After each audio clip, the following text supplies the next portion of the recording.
Buena, pues sí, cara de Noelia, parece que la cosa venía hecha, ¿no? Cuando ha salido Luca por ella, ¿no? Pues no estaba ensayado, ha sido un gesto espontáneo de Luca.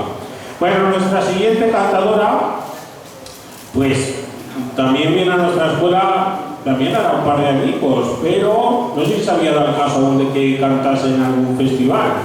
Ella es una gran cantadora y una gran bailadora.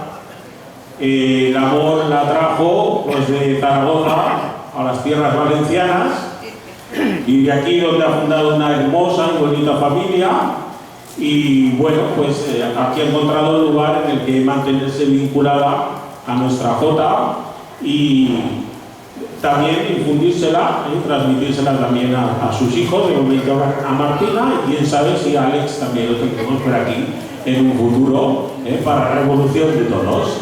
Cristales será para la revolución de todos. Yo creo que hoy la elección de su Jota tiene mucho que ver con donde está también gran parte de su corazón. Nos va a cantar Las Flores de Zaragoza y aquí atrás pues me acompañan esas Torres del Pilar que yo sé que también son muy significativas para ella. Así que disfruten del cantar y la Jota de Vanessa Santolaya.